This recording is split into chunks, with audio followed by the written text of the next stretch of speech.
اللہ اس کے رسول بتائیں کہ صحابہ کا مقام اس بلند مقام پر فائز ہیں اور دل کپا رہا ہے کہ عمر کا نام منافقوں میں تو نہیں ہے۔ میرے بزرگوں دوستوں، سب سے پہلی بیماری نیت کرو ایمان سمجھیں گے سیکھیں گے انشاءاللہ۔ ہاں، یہ بہت بڑا مسئلہ ہے۔ ایک چیز تبلیغ کے راستے سے جو ترغیب دی جاتی ہے وہ ہے اعمال کی ترغیب۔ کیا مسلمان اپنے اعمال کو پاکیزہ کر لے، کیونکہ دنیا کے حالات کے بدلے بگڑنے کا سیدھا رشتہ جو ہے وہ مسلمانوں کے اعمال اور بدعمالیوں سے ہے۔ اللہ کی قسم، دنیا میں جتنے برے حالات آ رہے ہیں نا، یہ سب مسلمانوں کی بدعمالی کا نتیجہ ہے۔ مسلمان اپنے اعمال کو اچھا کر لے، اور اعمال میں بزرگوں دوستوں دین اور شریعت کے جو فرائض عبادتیں ہیں وہ تو شامل ہیں۔ عبادت ہر بندے کو کرنی ہے، ہر مسلمان نمازی ہو جائے یہ ہمارا ادنا نشانہ ہے تبلیغ کی محنت کا۔ بستیوں کی کارگزاریاں تم چلوں کی 4 مہینے کی سناتے ہو نا، اس سے بڑی بات آپ کی یہ ہے کہ آپ آ کر بستیوں کے نمازیوں کے اضافے کی تعداد سناؤ۔ ہماری بستی کا جوان بوڑھا نمازی ہو گیا، خوشامد کرو مسلمانوں کی۔ گھر میں تم جا کے اپنے گھر والوں کی خوشامد کرو، پیار محبت سے ان کو فضائل سناؤ اور ان کو ترغیب دو، ان کو نماز کی قیمت بتلاؤ، ایک ماحول بنا لو۔ میں نہیں کہتا نمازی ہو جانا دینداری کا کمال ہوگا، حاصل ہو گیا، سب سے کامل دیندار ہو گیا، لیکن بے نمازی دین کی پہلی سیڑھی بھی نہیں چڑھ سکتا۔ سب سے پہلے امت نماز پڑھا ہے۔ ہم اعمال میں سب سے اہم موضوع ہمارا نماز اس لیے لیتے ہیں کہ نماز دین میں علماء اہل سنت کا اس پر اتفاق ہے کہ دین میں ایمان کے بعد سب سے افضل العبادت جو ہے وہ نماز ہے۔ صحابہ کی بڑی جماعت یہ کہا کرتی تھی کہ وقت پر نماز پڑھنے سے بڑی فضیلت کسی چیز کی نہیں۔ نماز کا وقت آ گیا، آپ نماز پڑھے، اپنا کام چھوڑ کر پڑھے۔ آپ دکان میں تھے تو دکان سے آ گئے، نوکری پر تھے تو نوکری سے آ گئے، گھر میں تھے تو گھر سے آ گئے، ہاں آرام کر کے نیند چھوڑ کر آ گئے، آپ اپنے تقاضوں کو قربان کر کے آئے ہیں۔ اب آپ آئے ہیں تو آپ سمجھو کہ اس وقت ہوئے زمین پر جتنے بھی کام ہو رہے ہیں اس سے بڑا کوئی کام نہیں ہے جو آپ ادا کر رہے ہیں۔ اطمینان سے اپنی نماز کو پڑھو، اچھے سے اپنی نماز کو پڑھو، اور نماز کو ذریعہ سمجھو اللہ کی ملاقات کا۔ حضرت فضل رحمٰن گنج مراد آبادی رحمۃ اللہ علیہ ایک اللہ والے گزرے ہیں، وہ کہتے تھے جب میں سجدہ کرتا ہوں تو مجھے ایسا لگتا ہے کہ میرا اللہ مجھے چوم رہا ہے۔ جب میں سجدہ کرتا ہوں میں اللہ کے چومی کو محسوس کرتا ہوں کہ اللہ مجھے پیار کر رہا ہے، اللہ مجھے چوم رہا ہے۔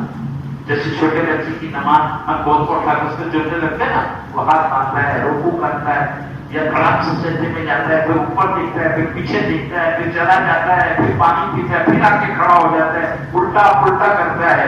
لیکن اس کی حرکتوں پر بڑے آدمی کو پیار آتا ہے کہ بچے اب تو دور بدل گیا، چھوٹا بچہ مسجد میں لانا جرم عظیم ہو گیا ہے۔ بڈھا اتنی کرتا کہ بچوں کو مسجد کا راستہ بتانا کہ نہیں بتانا مصیبت ہو گئی۔ حضور کے زمانے میں دودھ پینے والے بچوں کو مائیں مسجد میں لے کر آتی تھی، ہاں دودھ پینے والی بچوں کو۔ اور اللہ کے نبی کے احوال میں یہ بات ملتی ہے کہ اللہ کے نبی جب نماز پڑھا رہے ہوتے، امامت فرما رہے ہوتے تو دیکھتے کسی کا بچہ رو رہا ہے نا تو اپنی نماز مختصر کرتے، کھڑے ہو کر کہتے میرے کیا بچے کو لے کر آتے، تم کو عقل نہیں ہے؟ آج ہوتا نہیں ہوتا، بولو نا۔ میرے سے سو سر اٹھا کٹ کٹ کرتا بچے کو نہیں لانے کا مسجد میں، تم کو جو وہ بچہ جو ہنسنے کودنے کی تمیز نہیں رکھتا، جس کو معلوم نہیں مسجد ایک گھر ہے، اس عمر کے بچے کو تو لانا منع ہے۔ ذرا سی اسکول جا رہی بچہ پیشاب آتی ہے تو بولتا ہے، پاخانہ آتا ہے تو بولتا ہے، ایسے بچوں کو لاؤ، مجلوب سے مجموع سے مسجد کو بچاؤ، جزام ہی کوڑ سکتا لوگوں سے مسجد کو بچاؤ۔ لیکن تھوڑی سی سمجھ آ گئی، اب شرارت کرتا ہے، اس کے لیے مت آنے تو ممبر پہ چڑھتا ہے، اس کے لیے یہ بے دینی کے ذہن ہے۔ کم عمری سے بچوں کو ماحول دکھاؤ، اور حدیث میں آتا ہے پورو سفیان کو اذا بلغوا سبعا، اپنے بچوں کو نماز پڑھنے کہو جب 7 سال کے ہو جائیں، ان کو نماز پڑھنا، اس کے کانوں میں 7 سال میں، 8 سال میں، 9 سال میں، بیٹا نماز پڑھو، بیٹا نماز پڑھو، کچھ تنبیہ نہ کرو، سزا نہ دو، چاکلیٹ دو، جلدی سے نماز پہلے پڑھ لے، میرے کو کھلانا چاہیے۔ بچے ایسا نماز پڑھی تو جب نماز پڑھ میرے کو بال دلا دیتا ہوں، بیٹ دلا دیتا ہوں، فٹ بال دلا دیتا ہوں، کہ بھائی چاکلیٹ دلا دیتا ہوں، مانا نا بچے نے کوئی آگے جلدی سے نماز پڑھ، اب جیسی بھی پڑھے اس کو پینا عادت ڈالیا. بدنی کو بنا بنا کو آشرا 10 سال کا بچہ نماز نہ پڑھے ذرا سا پیٹ پر ٹھوکو، پیٹ تھوڑا سا. باتیں پیٹنے میں بھی حکم ہے کہ مارو ایسا مت، منہ پہ مت مارو، نازک جگہ پر مت مارو، کھڑا کر بے تاخنا بے پینے مت مارو، زخمی نہ کرو، خون نہ نکالو. ہاں حکم ہے، ایسا نہیں کہ جینا ایسا مارنے پیٹنے کا جانور بن کے، اور اپنے غصے سے نہ مارو، تربیت کی نیت کر کے مارو. سیکھو مارنے کو بھی، اولاد کو ماں کا پیٹنا بھی شریعت سے سیکھو.